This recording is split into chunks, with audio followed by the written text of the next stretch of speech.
joy of it was all the colour, because all the coaches were coloured. You had because all the companies basically had colours within their names.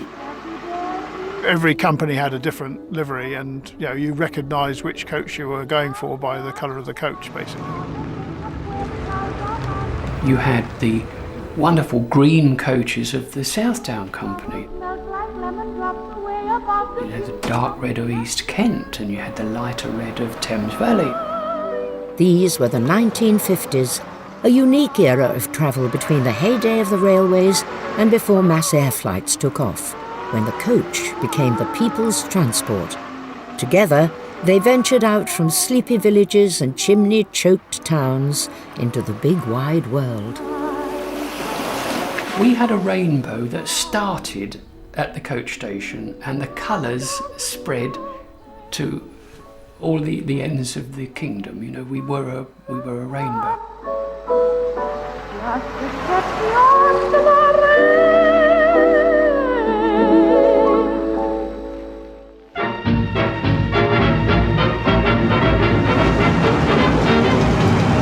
When the coach was king, jams were of the strawberry rather than the traffic variety. For many passengers, the coach offered the first heady taste of adventure and freedom. A safe, comfy capsule on wheels from which they could glimpse wonders that lay beyond their own backyard. And unlike the train, the touring coach could pick you up from wherever you wanted. You can hire a private coach to go anywhere you like, any time you like, and we can organise the whole thing for you. An offer few at the time would have refused, especially one particular passenger. My best memories of coach travel is how everybody got on together like a big happy family. And every coach was the same. There might be 40 coaches, all in a line following you.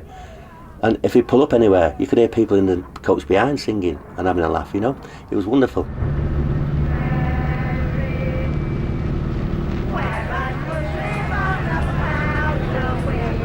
That's stuck with me all the time, Happy, everybody was happy. Nobody was that fussy, nobody was in a hurry, and everybody took the simple things and enjoyed them. The sweet sound of a good old-fashioned sing-song. It was the magic ingredient of every successful coach trip, binding its passengers together in coachly harmony.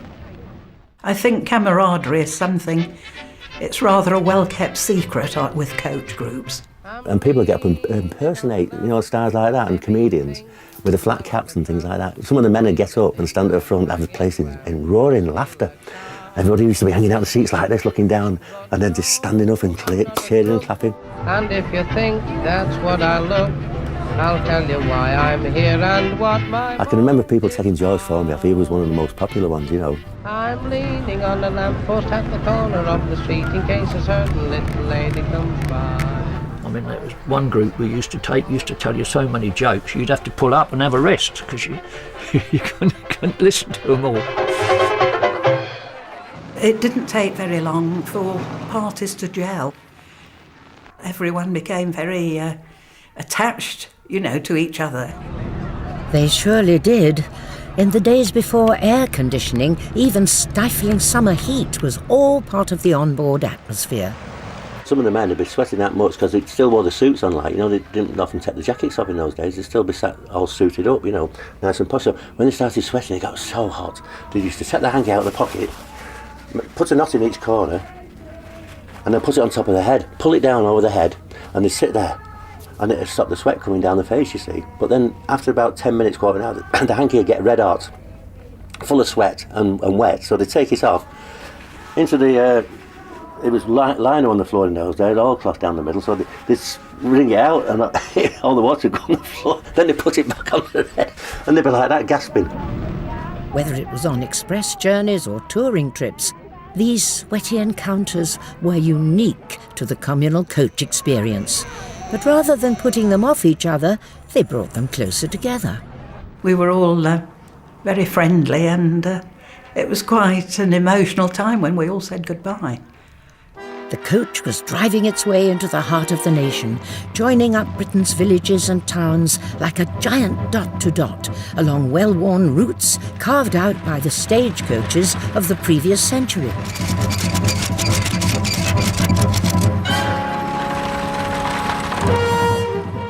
Coach travel had its origins in the stagecoach, which travelled along set routes in stages. By the mid-19th century, the railways had all but driven them from Britain's roads. But by the turn of the 20th century, entrepreneurs were experimenting again. The coach started off with horse buses and horse coaches and seaside rides on what were called charabancs. The word charabang is French for carriage with benches. And it seemed that creativity was key in this new industry.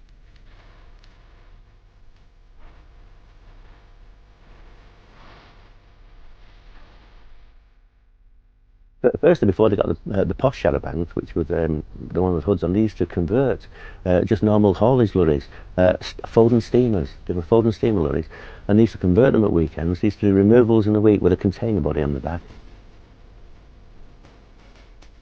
And on Friday evening or a Saturday morning early, they'd take them into the depot and swap the bodies over. I mean, my grandfather always used to tell this story.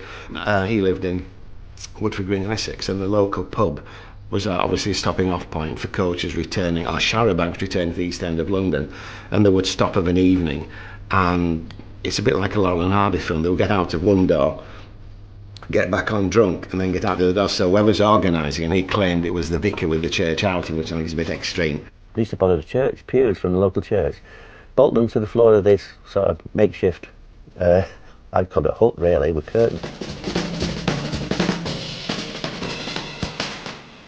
And people would climb up on ladders and climb in.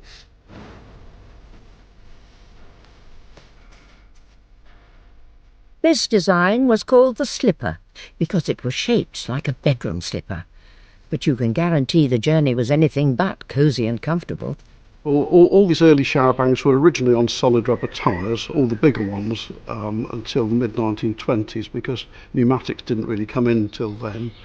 You used to go through the town centres where cobbled streets, all the men were holding a false tooth and like, you know, otherwise if they smile out, the teeth would fall out.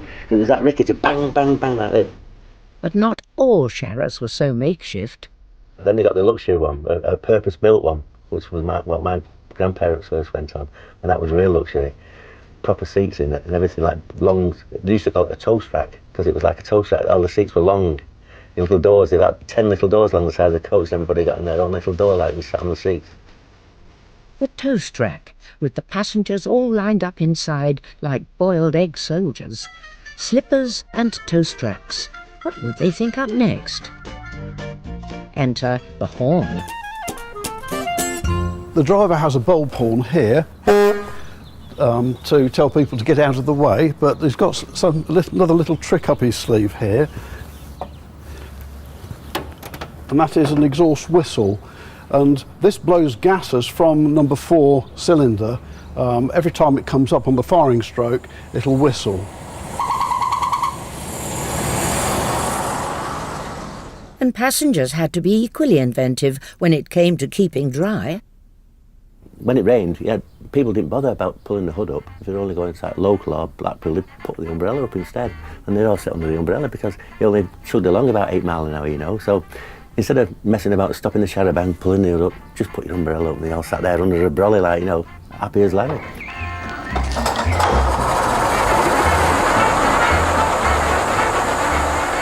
The best thing for driving in the rain is a potato.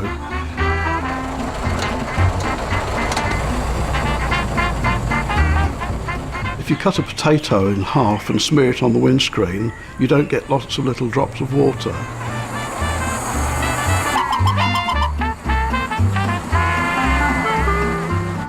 But this charabanc had the luxury of a windscreen wiper. Although it's hand operated, you have to lean over the window and it wipes both sides, so obviously it gets wet behind as well.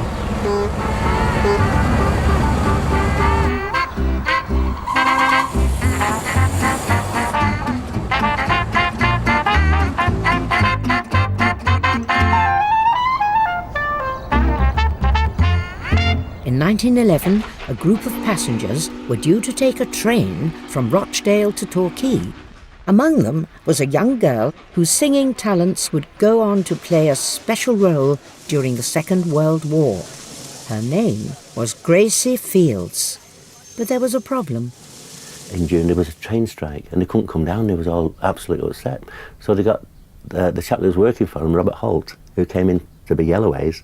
His friend had the only charabanc in Rochdale. So he said, well, go and tell your friend, we'll use the charabanc. He said, don't talk stupid, we'll never get down to Torquay. He said, it's miles, it's like 290 miles. The charabanc won't get down there, or if it does, it'll take us a week. Oh no, he said, we've got to get down there somehow. We'll use the charabanc, we'll treat it as an adventure and see what happens. Anyway, they piled in and Gracie Fields was amongst them because her friend was the granddaughter of Edward and Brownings, little Florence Browning, so she came with Florence and it took them 2 full days to get here. The 13-year-old Gracie duly won a talent competition in Paignton, which boosted her confidence as a performer. Confidence was also growing in the coach industry itself. And it was such a success when they got back that's when they started doing fare-paying passengers the year after. And that's when the first fare-paying passenger service started.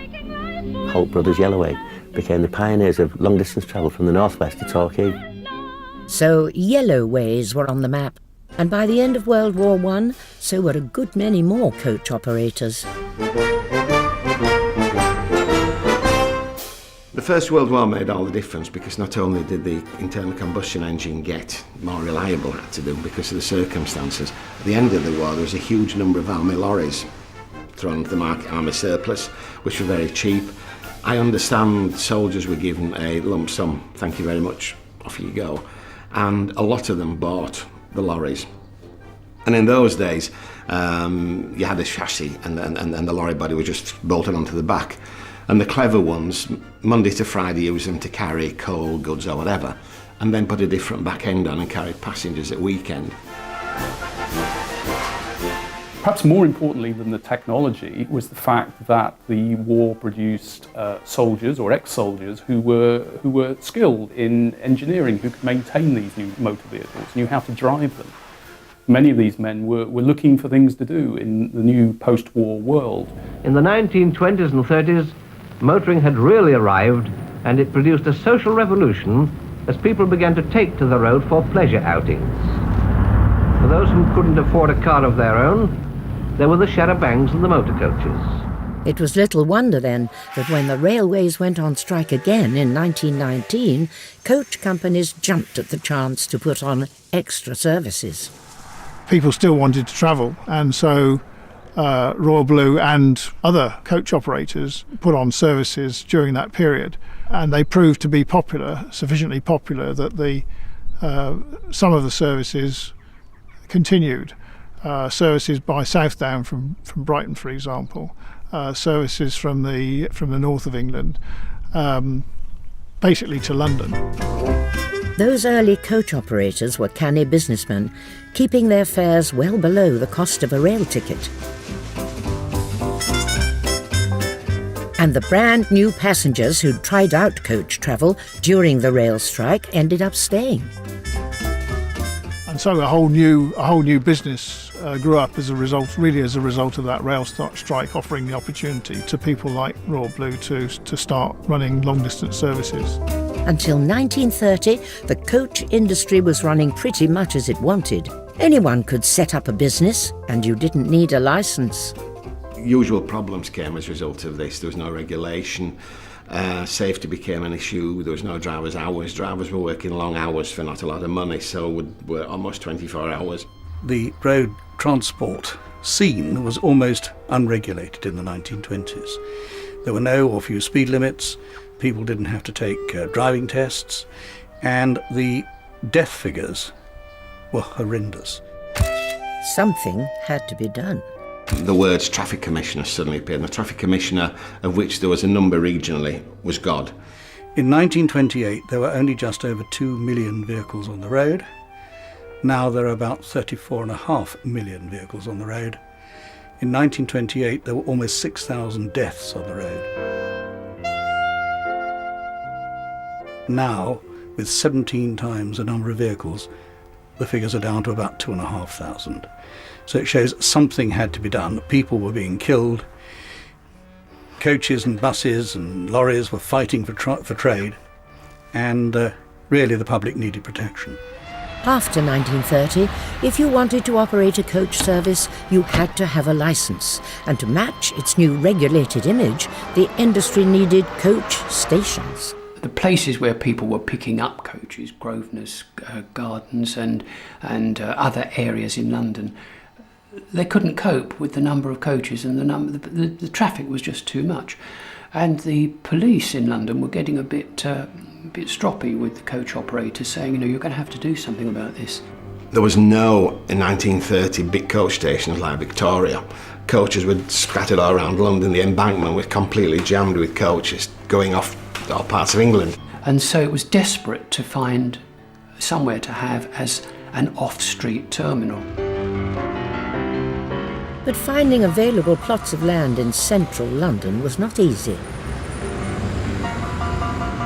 London Coastal Coaches saw that there was this site, pounced on it, and immediately made plans for what became Victoria Coach Station. The design of the coach station was particularly cutting edge with its Art Deco frontage. In 1932, it welcomed its first inhabitants, who immediately moved in, the coaches. The first coach to actually operate in was a coach which had come up, I believe, from Maidstone.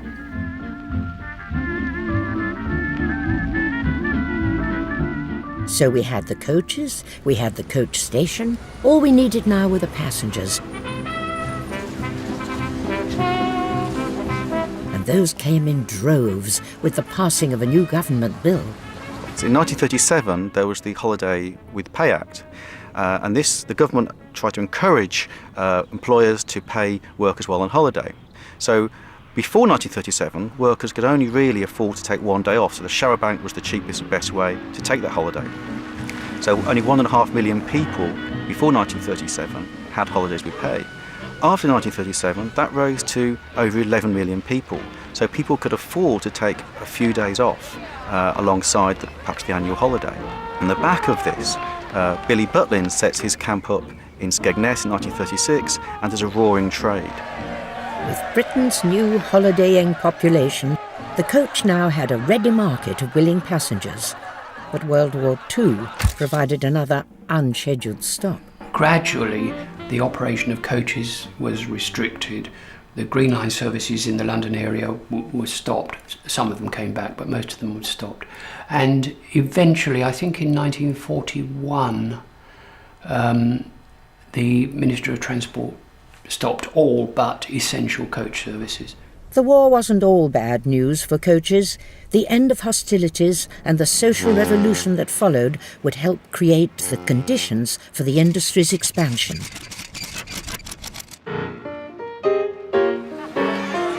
By the early 1950s, with wartime restrictions lifted, people were bursting to go on holiday. As the war ends, you see a boom in coach travel in the 50s and 60s. Not only have you got an annual trip, perhaps for the work or community, still going on, but you've also got longer excursions for longer durations. And people in the 50s particularly begin to have more money, so their excursions go longer and more exotic in that sense. With so many people desperate to get away, the atmosphere at Victoria Coach Station was buzzing. During the summer months of the mid-50s, over 20,000 coaches poured in and out of the station every week.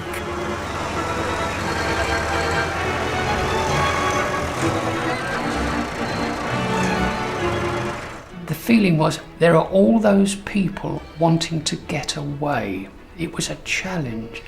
Very often, when it was really crazy with all the phones ringing, there was a carnival atmosphere. There was an absolute carnival atmosphere. There's a wonderful picture which was a mid-1930s departure scene, and the assembled passengers waiting to get on the coach, that is the most wonderful thing. They are all so well dressed. Ladies in fox furs, ladies in dresses, long dresses to their ankles, very elegant shoes and hats. Every man in the picture is wearing a hat. School children in their best school uniforms, and it's just a magic picture that captures absolutely the excitement that people were finding in this very, very new industry. A carnival at the coach station. So if you were going on a coach trip, you'd be sure to pick your best frock for the occasion.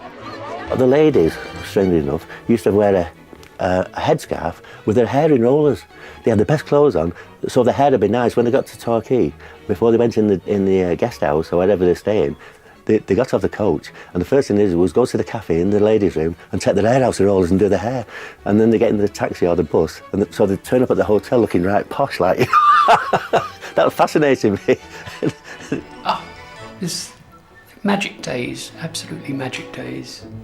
For the hundreds of thousands who had ventured little further than their own town or village before the war, a journey by coach was impossibly exciting, and the longer the journey, the better. We set off from Leeds with passengers. We picked up passengers in Leeds. We then went through to Wakefield and picked up more. And then we joined, of course there were no motorways, of course, at that point. So we joined what was known as the Great North Road. Today it's the A1. We joined that and we had a coffee stop in Newark.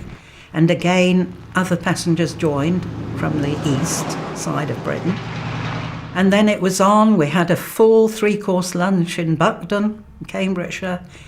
Afternoon tea after we'd been through London and crossed the Thames. We had an afternoon tea in Eltham, and then it was on to Folkestone. The journey took all day, more or less, with the stops. We arrived in Folkestone at the Hotel Metropole, very nice hotel on the Lees at Folkestone, and we were there about 6 p.m. for dinner and overnight. That was our first day. Dave Haddock loved coach travel so much he made the same 17-hour journey every year for 25 years. I couldn't concentrate at school. I couldn't do my schoolwork proper, you know. I just wanted to finish school. I couldn't wait to get home. And when we finished school on the last day, I legged it home and I ran all the way home as fast as I could. And I had my own case there. And the first thing I wanted to do when I come in the house was pack my case for morning. Like, you know, I was going away in the morning. As the novelty of coach travel caught on, it provided the perfect form of transport for the lingering tradition of Wakes Weeks, where whole towns took their holiday all at the same time.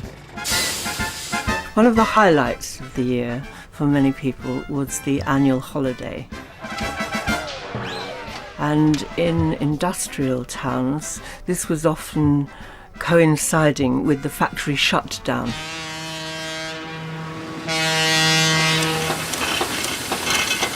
During an industrial fortnight or a Coventry week or Birmingham week, the whole city would essentially close.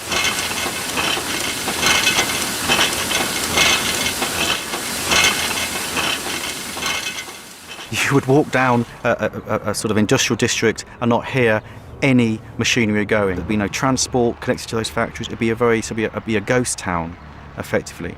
There'd been a mass evacuation of people through coach and through other transport to their holiday destination.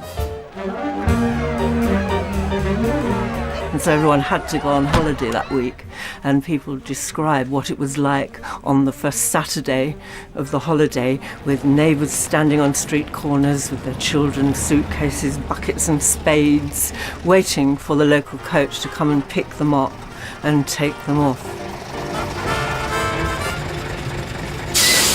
The coach was very, very convenient. I mean, it would turn up at your factory, it would turn up at your Sunday school, it would turn up at your village hall or wherever and pick you up from where your party wanted to be picked up. You didn't have to get to the local station. Helpful and accommodating coaches may have been, but not when it came to dealing with luggage. Well, they used to put the luggage on the roof in those days, you know, they'd pile them in the boot and also on the roof. So the driver used to climb up the ladders at the back and they'd throw the cases up and tie them all on the roof and put a tarpaulin over. And I thought, man, that's amazing, you know. With the luggage secured, it was time to safely stow the human cargo. People felt very comfortable at the thought that they and their neighbours could be picked up. they would be able to pay in during the year for the trip, so they knew they had enough money to cover things. And then they would all go together, they would stop on the way for a drink, they would have a drink on the coach, and it would all be very sociable and safe, and they'd be home safely, and it would be a really good time. And it would be part of looking forward to it, the day out the children could come and so on. The coach journey is a social form of transport, as opposed to a train, which is more compartmentalised in the sense there's different carriages. It's very difficult to get a sing-song going on a train many ways, but in a coach it has that sort of very familiar, very communal form of outing. And whether you were travelling on a leisurely touring coach or a scheduled express service, you could always be sure that the leader of the gang, the hero of the communal coach revolution, was the driver. I'm 82 now, and I've been driving a bus 61 years, and driving a car a few years longer than that, and I've driven in the army for a few years. So altogether really since I was 16. And every driver would have a trick or two up his sleeve. I can remember going to Bournemouth once, and during the day while the people were all out on the beach or something, I got all the keys off the manager and went round the hotel and changed everybody's night clothes. I took the night clothes off of one floor and put them on the other floor, so when it's time to go to bed, everybody's roaring up and downstairs looking for their night clothes. Things like that. Good fun, really. You'd get shot if you'd done that now, wouldn't you? Driving was almost incidental to what these men did, for they were also entertainer, guide, protector, mechanic, nursemaid and diplomat. But most of all, your beloved leader. Right, ladies and gentlemen. Well, I wish to introduce myself to call me Leslie. Now then, a lot calls me Cannonball. You'll hear it a lot on this trip. Everybody calls me Cannonball, so you can please yourself, but it's Leslie or Cannonball. Now then, on this trip, well, I've been on the firm that long, sir, 30 years. So everybody will hear them all call me Cannonball, but it doesn't matter, they ignore them. They don't know my name. So on the way down, I have to keep explaining things to you on all the way down. If you want to know anything at all, don't forget, just ask. That's what I'm here for. I'm here to give you a good holiday, help you all I can. I shall suggest things when we get to Newquay. I shall suggest things when I get to Ilfracombe. Now then, you've no need whatsoever to go on any trips or theatres if you don't want, but I shall suggest them, and when I suggest, it's good. It's only the best. When you travel with Cannonball, you're travelling Cannonball's way. But he hadn't always been such an integral part of the group. It was, in fact, technology that had shaped the relationship between passenger and driver. In the old vehicles, when the engine was at the front, the driver was in his separate cab alongside the engine. When the horizontal engines came in underneath the vehicle, that enabled the area that had been taken up by the engine at the front to be incorporated in the main passenger compartment of the vehicle, so the driver was then back inside with his passengers. With the shepherd now seated among his flock, all sorts of mischief could be had.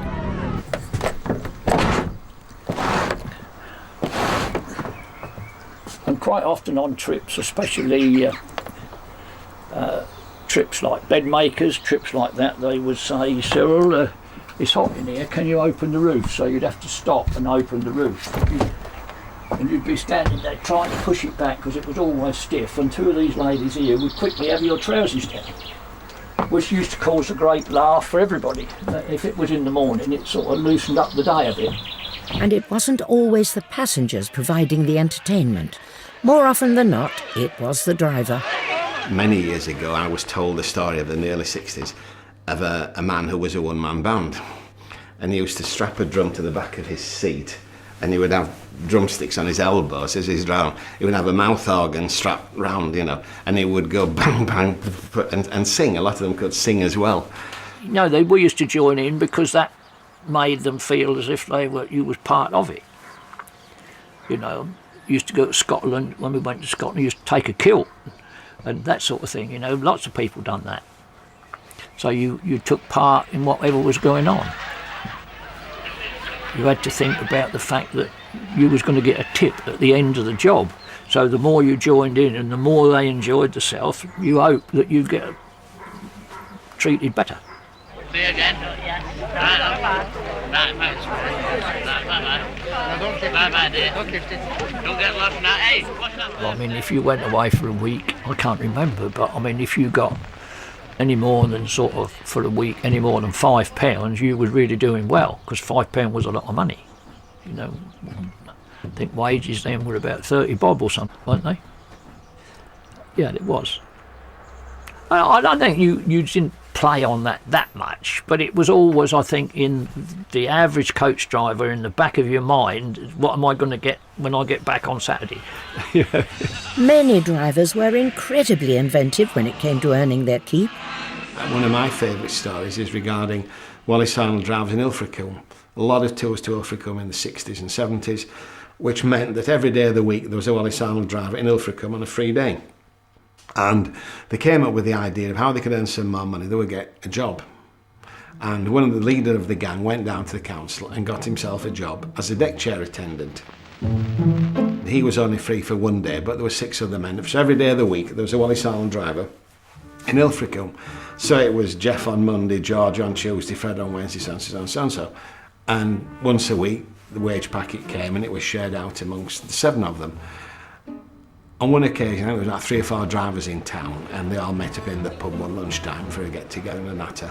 And not only was too much alcohol involved, because they were all rest day that day, they weren't driving, but also there was a freak shower, and all the deck chairs were watched off the beach.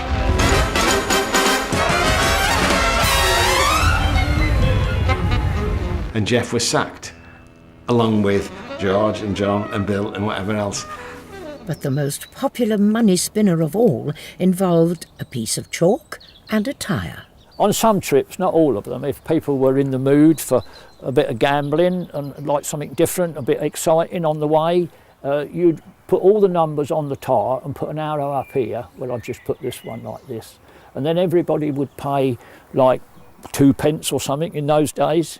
And whatever number stopped, when you stopped, either for the loo or for a cup of tea or when you get to your destination. So you put 1, 2, 3, 4, 5, 6, and you'd mark it all the way round, and however many people you'd got on the bus. Maybe you have 20 or maybe you have 30 or only 10.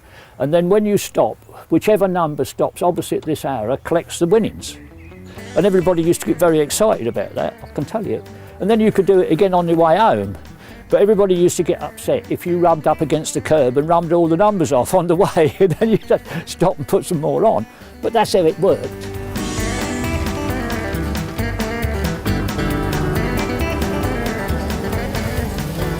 You didn't have a chance to get bored in those days. There's always some action going on in the coach, you know. Everybody was doing something. Entertainment was free and it was brilliant. As the journey got underway, the passengers settled back into the rhythm of the ride, enveloped in coachly warmth and comfort. Some might sleep, some might want to enjoy the scenery, and some might pull out their lovingly prepared refreshments. See, there was no drinks in those days, like you couldn't get drinks like this in them days, so she used to get just a milk bottle, you know, a Stella bottle, sterilised milk. She used to have a pressed top on, she used to fill it with water and press the top back on and open it and stand it up in the bag. And that was what you drank on the way down the coach, just tap water. She used to call it Corporation Pop, you know. and then anybody else was adding on. She said, does anybody want to drink a Corporation Pop? And somebody would shout, aye, pass it down. This big bottle of Stella, you just pass it down the coach, and then they come back. That was so funny, that was. And you could guarantee that within a couple of hours of setting off, they'd want to stop again. Well, one of the issues was that coaches didn't have toilets on board, and of course drinking both on board and along the way was part of the day out, and so this created quite a few difficulties for people. And it was much easier for men because, you know, in those days you didn't have motorways, so the coach could stop the minute you tapped on the door and told the driver to stop. Out would get the men and all go behind, say, a pile of gravel by the road. It would be quite easy for them, but the poor women couldn't do that, and it wouldn't have been appropriate anyway.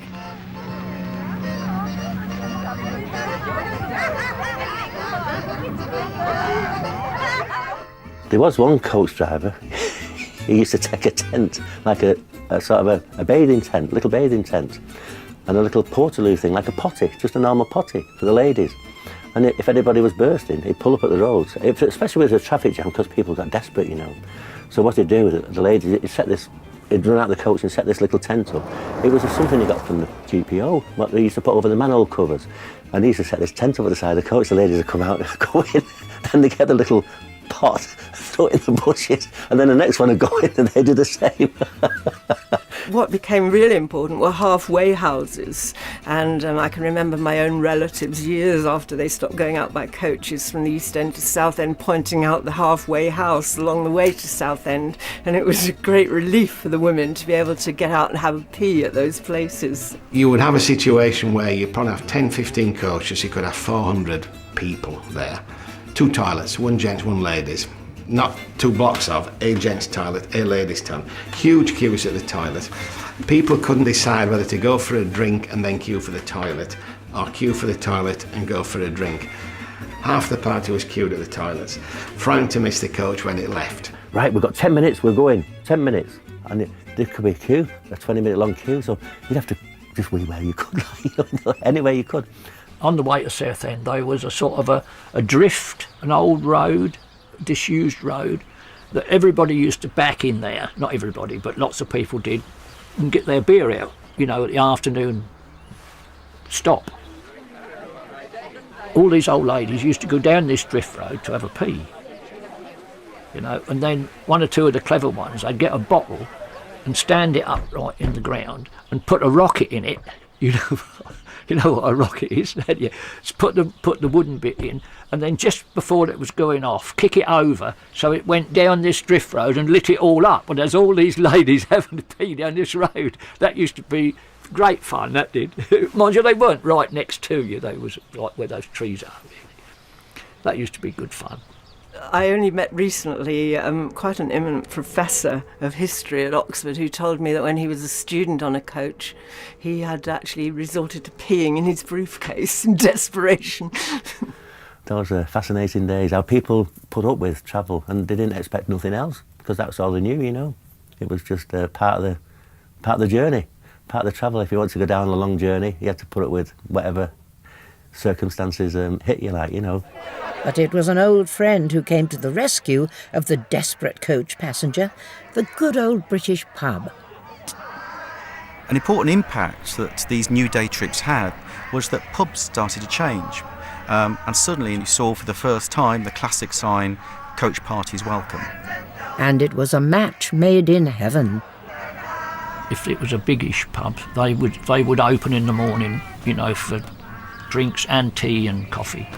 They were popular, and you always knew where they were. They were sort of regular places on regular routes, and you'd meet up with a lot of other buses and coaches there. Everybody would get a chat, and the pub lady would give you a cup of tea and a piece of cake and say, "See you tonight." Yeah. There's a very good account that Robert Tressel uses in his semi-autobiographical novel, The Rugged Trouser Philanthropist. And these employees, take their coach into the countryside to their destination via 6 public houses.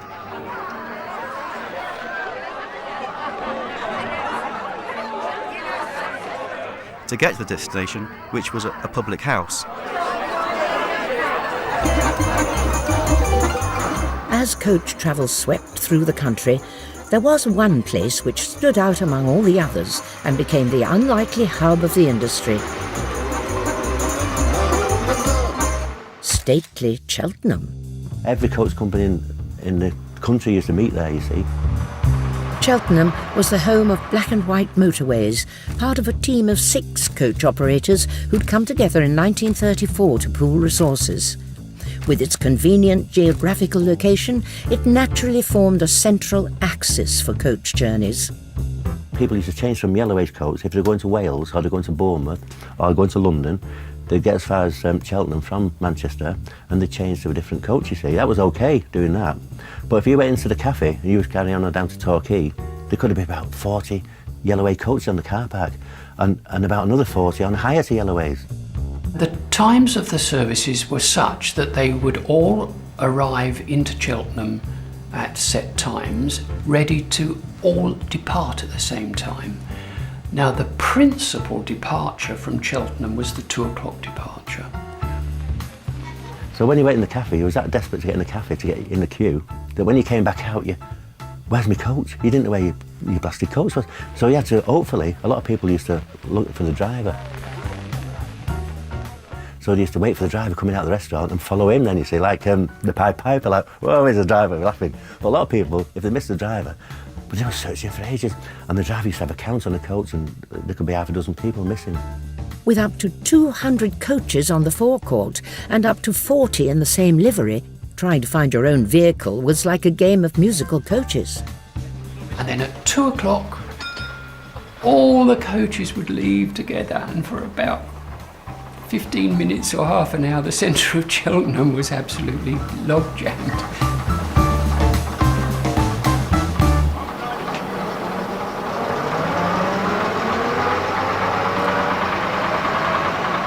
It was a sight and a sound to behold.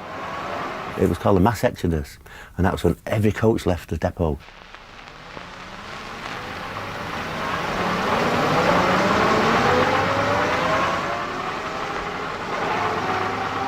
The noise was unbelievable.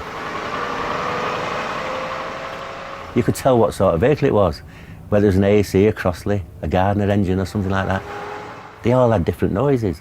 So you could stand on the corner or in a coach station, here comes an AC, here comes a Leyland, and they'd come around the corner, and it was. You know, especially when you're going through shops in the town centres, and you could hear the echo. You know, the echo of the engine, the exhaust. You used to echo off the building. Oh, that sounds nice. Our coach sounds gorgeous. And you used to look out the window and see the reflection of the coach going past and the noise. So, whoa, that's us going past. It was brilliant. As coach technology accelerated, the passengers were determined to take their much-loved coach further than ever before, even if it meant hoisting it up by crane. The continent suddenly became easy to get to. Coaches had to be winched on board. There was no roll-on, roll-off ferry, so a coach would get to Dover and it would be chained on to this ferry and chained off in wherever it went to Ostend, Boulogne, Calais, whatever. And with the coach safely delivered to foreign shores, the coach capsule adventure could continue with a continental twist.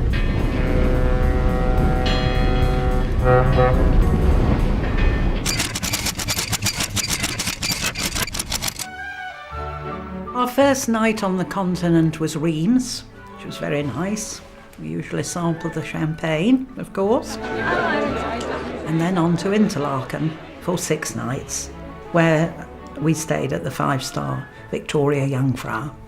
But 5-star hotels, which weren't used to dealing with coach tours, had some stuffy rules that Barbara found difficult to swallow.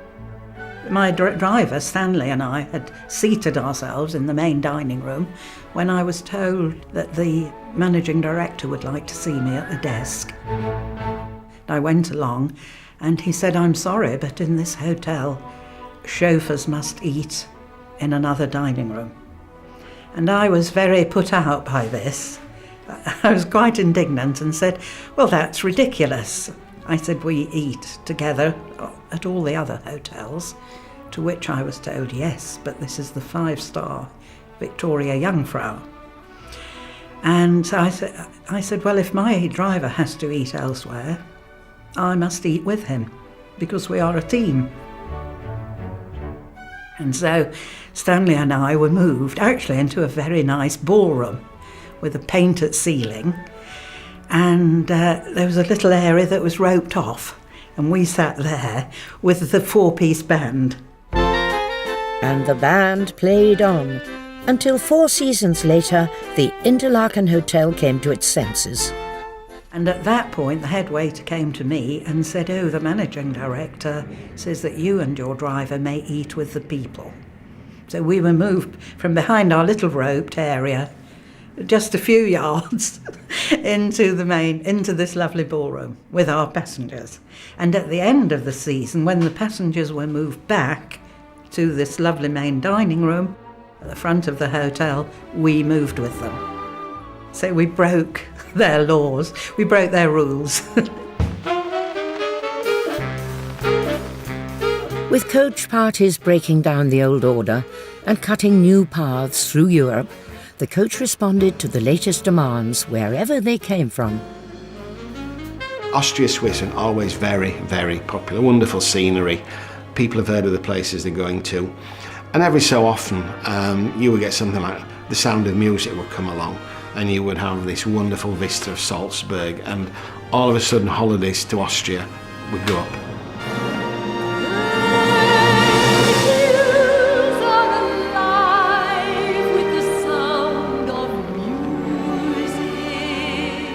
And in this era of romantic travel, passengers not only fell in love with their coach, but with each other. At Grindelwald, where people went on the chairlift, which was a double chairlift, and we had a young couple who'd been pretty lovey-dovey all the tour. They'd come together, and they went on the chairlift, and when they came down and got back into the coach, they announced their engagement. We were all delighted. And then when I told the following group, I said, it's a lovely ride, it's peaceful, you go over streams, pine trees, you see cattle with cowbells around their necks, and it's very, very lovely ride. And I said, in fact, on the last tour, we had a couple who announced their engagement after going up on it. And one gentleman called from the back. He was with his wife, but he called out, "Can you get a divorce on it?" To which she gave him a nudge in the ribs. Like a marriage, the coach offered comfort and security. Its reassuring and constant presence enabled it to lead its passengers safely into the more exotic parts of Europe and beyond. Everybody wanted to go to Russia. It was one of our most popular holidays. It was 15 days and loved it. And it went for years and years. It was the place to go. The Grand Russian Spectacular, we called it.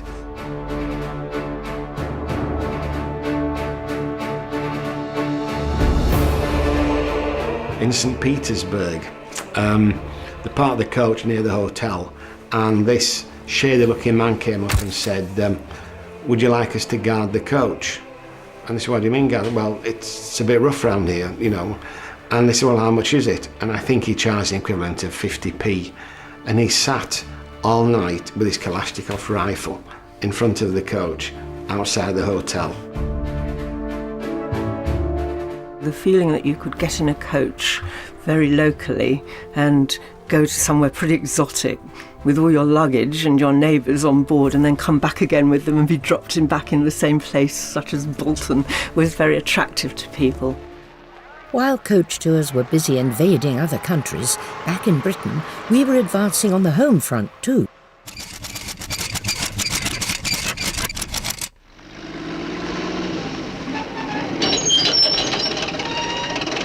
The sound of bulldozers gave more than a hint that the way we travelled and the speed we did it at were about to change.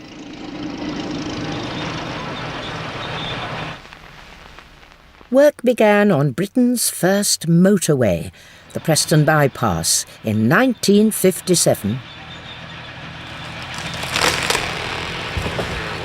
As motorway mania caught hold, it wasn't long before the whole country was carved up by this new high-speed road system. But while motorways allowed coach travel to evolve, they also upset traditional coaching routes, and casualties fell by the wayside. It stood as an uneasy warning sign that there was trouble on the road ahead. I mean, I can remember travelling down the A1 from the late 50s going on family holidays, and every year we went, another town had been bypassed, so you knocked another half an hour off the journey. And ultimately, coaches that took 10 hours to get to London were doing it in 5 and then 4. Now that more people could afford to buy their first car, the coach was forced to share its passengers and the motorway with shinier, faster vehicles. Before the motorways were opened, hardly any cars could pass you really, unless you got a long straight road. Some of the lanes used to go down and through the town centre was so narrow, but once you got on the motorway, it's just like it was like another world. It was so different, and it was, woof, you could see these things whizzing past you. But our coaches were still designed for Britain's pre-motorway A roads and had a lot of catching up to do if they were to cope with the new high-speed, longer distance journeys. Midland Red, who were Birmingham-based and very innovative, built their own vehicles, in fact. In 1959, I think it was, built a turbocharged coach that could do 90 miles an hour, allegedly, down the bit of motorway between Birmingham and London. Well, the driver who took me on this proving run was Mr. Donald Sinclair, the general manager of the Midland Red Bus Company, which wishes to operate this new service. Gosh, we clocked 82 miles an hour going round those banks. Yes. And in a bus. In a bus, yes. But are you going to travel at 80 miles an hour on the motorway? Oh, no, we don't expect to have to do that speed. We shall probably restrict these to a maximum of about 70 miles an hour. Even with restrictions, coach speed had doubled and was becoming faster and more frantic. So coaches can now operate at 50, 60, 70 miles per hour for long distances. Journeys are sped up, and I think for the first time this makes the coach a serious competitor with the railways over long distances of 100 or 200 miles where there is a parallel railway line. And not only that, coaches were about to get an additional boost. In 1963, Minister of Transport Ernest Marple commissioned a report into the profitability of British railways, written by Dr. Richard Beeching. Dr. Beeching, do you personally believe that the government has no real alternative but to accept your plan? I think that these proposals are in the long-term interests of railwaymen. I think they'll go along with us. Beeching's remit was to try to make the railways pay, or at least not lose as much money as they had been doing in the 1950s.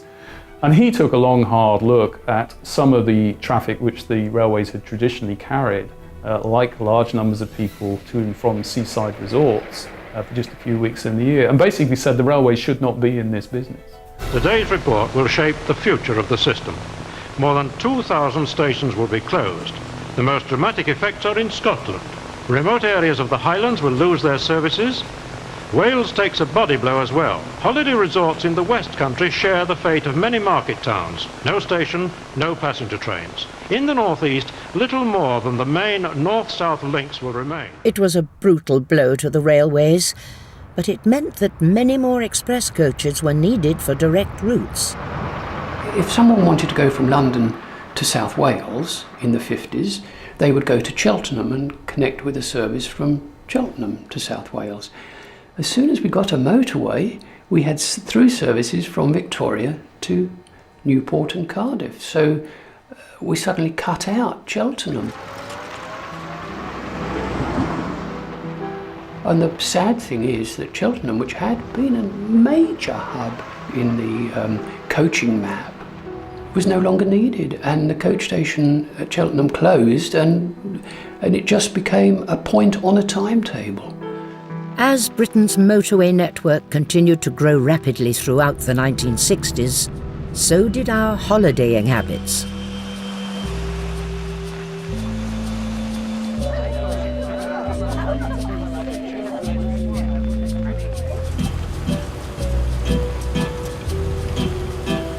As we travelled further afield in our own private cars, traditional seaside destinations started to fall out of fashion and struggled when the holidaymakers went elsewhere. Blackpool was a northern as Margate, Margate was a southern as Blackpool, I suppose you would say. Huge, huge numbers, hundreds and hundreds of coaches would go on a Sunday in particular for the day. Gone. That business is completely gone. I was in Margate a couple of months ago now, talking with the council about coach parking. Didn't see a coach. The infrastructure's gone, the entertainment's gone. Dreamland, I think it was at Margate, the entertainment, derelict. And it's sad, but you know, it's not kept up with what the public wants to do. I travelled with Railways until I got my first motor car, which was in the late 1970s. And then we used the car then to come down to Torquay, which was not the same. It wasn't the same when you're crammed in a car, you've not got the freedom of a coach. But nevertheless, everybody started getting cars then, you see. It's all about, I suppose, the magic word public service, because technically a coach was known as a public service vehicle. And it had to have a public service vehicle licence to operate it, and a driver had to have a public service vehicle licence to drive it. And they're the key words, public service. And the successful operators provided the public with a service and flourished, and the others didn't. The rise of car ownership and cheap air travel meant the coach industry saw a gradual falling off of trade. And as the political and economic landscape also began to change, the express coach network was seen as too vulnerable to be left to its own devices.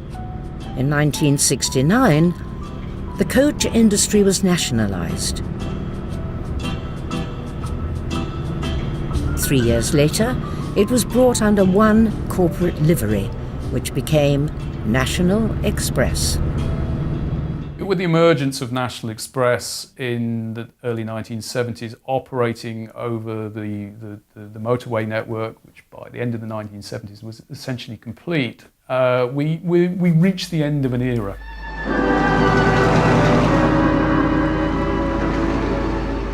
And under National Express, the colourful coaches which we knew and loved so well were painted a uniform, ghostly white.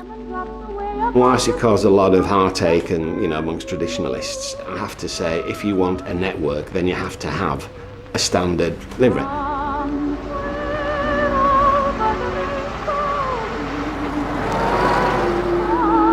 So you used to have white Royal Blues, you had white black and whites, you had white Midland Reds, you had white grey cars, which was a nonsense, but it was done with the best intentions to get an image of a nationwide express coach network.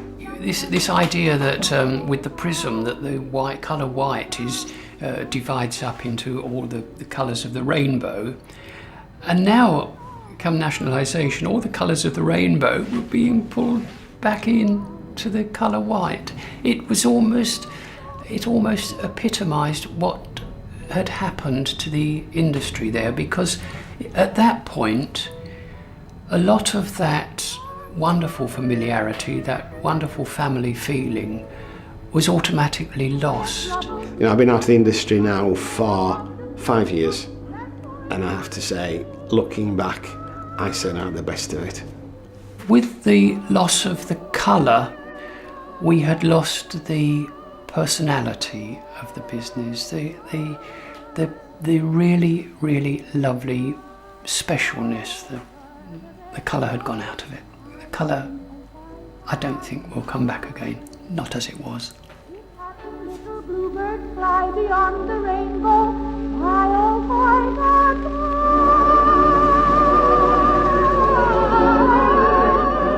Charting the history of our current culture wars through a series of strange and unexpected human stories. New from Jon Ronson. Listen to Things Fell Apart on BBC Sounds.